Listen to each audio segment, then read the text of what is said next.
So when we look at how black people react to or how we view this big term, Black Lives Matter, I think the one commonality, however, is that we understand there's a problem and that we're going to have to work together to solve some of these issues that's taking place. We can't do that by ourselves. There has definitely been a seed of division planted between black people and other non-white people of color. In order for this situation to be resolved, truth really shall set you free.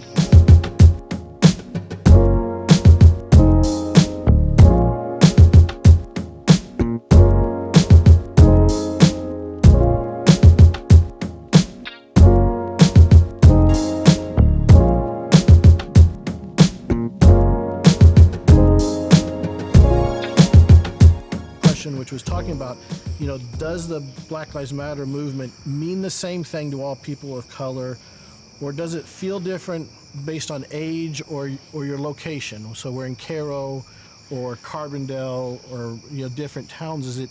Does Black Lives Matter mean something different based on age and where you're at? Ami. Okay. You're the young one.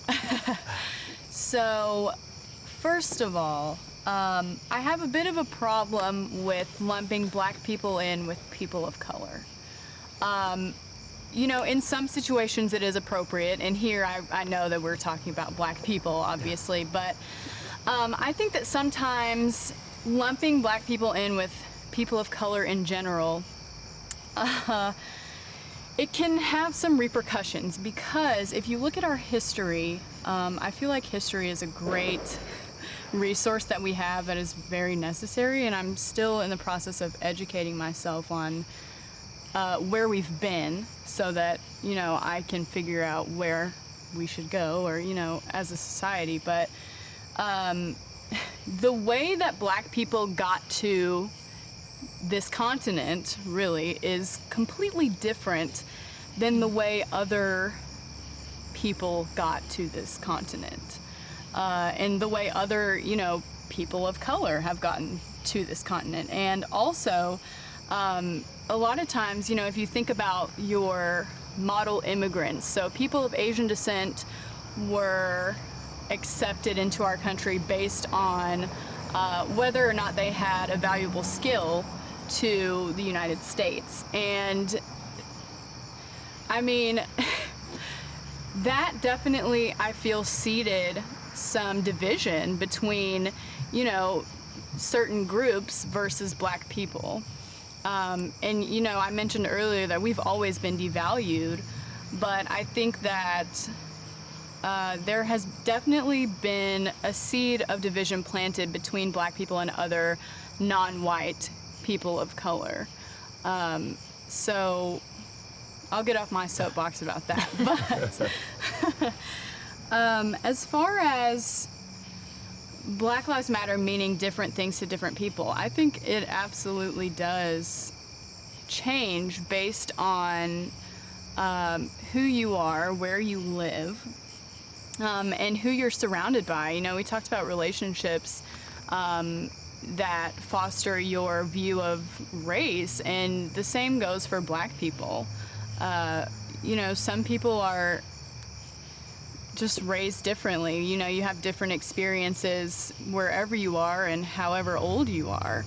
I know as a 20-year-old, my experience is absolutely not going to be the same as Pastor Barnett's or Lynn's or, anyone here. So, I think absolutely it can mean different things to different people, and I think it does. I think one of the dangers when we generalize and lump people together, I think that we create a monolithic viewpoint, and people have a tendency to look at black people from that perspective, that we're all the same, we have the same opinion, the same mindset. And when obviously we don't, because that term means different things to everybody, regardless as to whether or not you're from, African American heritage or where you hail from. And I agree with Ami that our experiences, what we've gone through, how we were taught, there's a lot of things across the board. When you start looking at how people operate, I mentioned that I was raised originally from Chicago, and Pastor Coleman's from Cairo, Illinois. Well, it was north meets south. When you're from Chicago, everything south of Kankakee is down south. Well, my grandparents who lived in Sandusky, born and raised my father and my mother, all of them grew up down here. That was like fingernails on a chalkboard when I would use the term down south in reference to Sandusky. She says, no, boy, this is Southern Illinois. And so we had just different ways we see things, different ways we say things. What meant one thing in Chicago was something different here. So when we look at how black people react to or how we view this big term, Black Lives Matter, I think the one commonality, however, is that we understand there's a problem and that we're going to have to work together to solve some of these issues that's taking place. We can't do that by ourselves. I think that, and I hear Lynn, her frustration with, if I can just kind of sum up a little bit, the more things change, the more they stay the same. But there's a little bit of difference, I think, right now with Ami's generation. I'm seeing now that you do have children who are not people of color, who are participating, who are joining in, who are very vocal. A lot of the groups, who would have ever dreamed that you would have had a Black Lives Matter movement in Anna, Illinois? I mean, all of us around this table, we know what classically that name was supposed to have meant. It was a sundown town, whether people want to talk about that or not. It just is what it is. And to think that would have taken place there, it wouldn't have when I was an undergrad at Southern. That would not have happened. But today, that thing is happening. And so we are seeing some things, but we have to get away from this notion that we all think alike, because we do not. But we all think that our lives are important. I've raised my children are grown, they have their kids now. And so when I hear that term Black Lives Matter, it means a different thing to me now as a grandfather, as a father. I mean, I look at it from a different perspective. I don't want my sons to continue to be profiled. I don't want my grandchildren to grow up in an area where we have to worry about how they go out of the house, whether they have a hoodie on or not. My youngest son, Sean, it's kind of strange to say, my baby boy is 30-something years of age, but when he was in high school, I wouldn't allow him to wear a hoodie out the house. If he did, you don't put that hood on your head, because people did not value Black lives as something significant, important. Someone used the term not valuable. And they are valuable. And I think that we have to push the letter and make people be uncomfortable having these conversations. Black folk have to sit down and have these conversations, white folk and Asians, whoever, to have these conversations that we have to respect life in general. And yes, and I agree with the illustration about, we're talking about breast cancer. It doesn't mean that prostate cancer is irrelevant, because to the person who's dealing with that, that's the problem right now. If the house on Elm Street is on fire, well, we can't say, well, all houses matter. They do, but right now, here's the problem.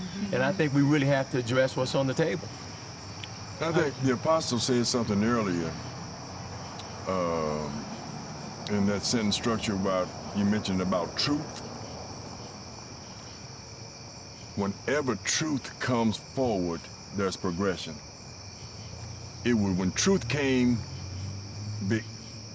was exposed in the George Floyd death, and people were locked down because of the virus, and they saw truth on TV, that made a difference. And then you saw all nationalities of people protesting against what they saw. So truth has to come forward in order for this situation to be resolved. Truth really shall set you free. Amen.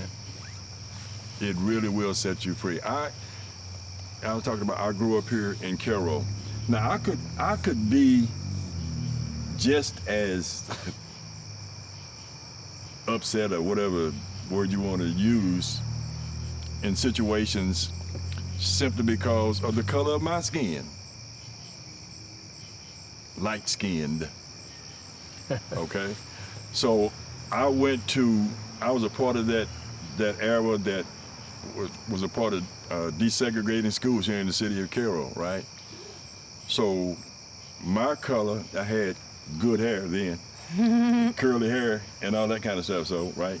So I had to deal with the situation with white students at school, and then I came back after school into the black community, and I had to deal with my people in my community because of the color of my skin.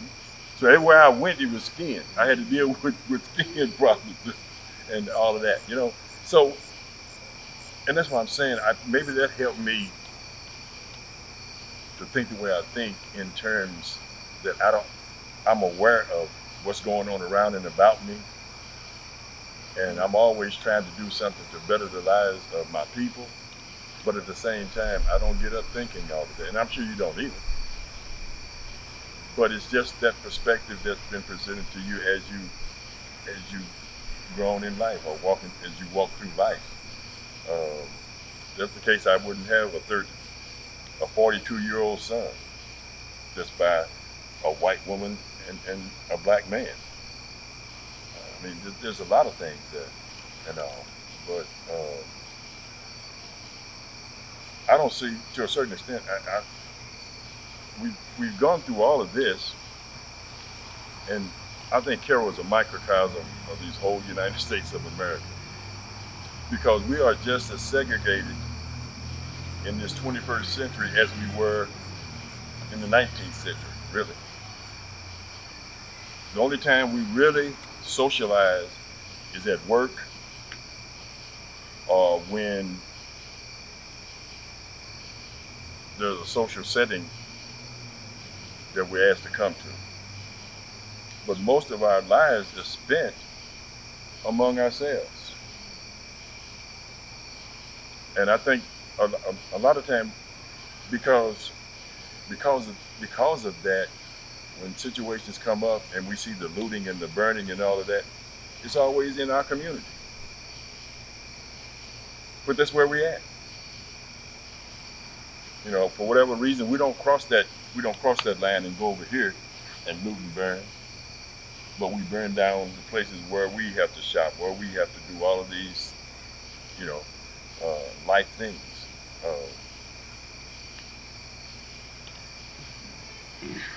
And that same argument when people say, well, you know, what about blacks killing each other? Yeah. It's the same scenario.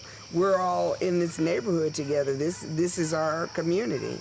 So, you know, it's just statistically you're going to have issues with people that you're close to. But again, that's a distraction, and it takes away from the real conversation of the house is on fire. It's been on fire for a long time, but George Floyd just really brought it. And I think that particular time we had just several incidents. I believe Aubrey, the young man in Georgia jogging, which was a vigilante action, had just occurred. And, you know, I was just kind of numb. I was hoping he wasn't going to ask me about the young woman, Breonna Taylor in Louisville, because I'm the lawyer here, and don't ask me about that, because I had to take a break. I turned off the TV the last 4 days. That's, again, what I mean about the fatigue. So I know there was a decision made. I know that the family has settled. I believe it was $12 million, which to settle that quick is like unheard of. Cases like that, the wheels of justice, as my mentor, John Bigler, says, they turn very slowly. But I said all that to say this.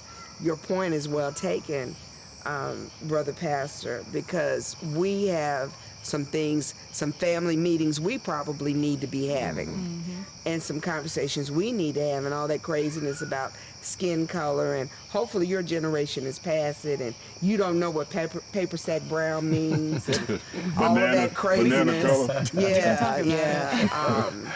And being called an Oreo or a hunky lover or some of those other horror stories that we could probably talk about too. So we've got some things that we do need to get together. But again, that's a distraction from the larger issue.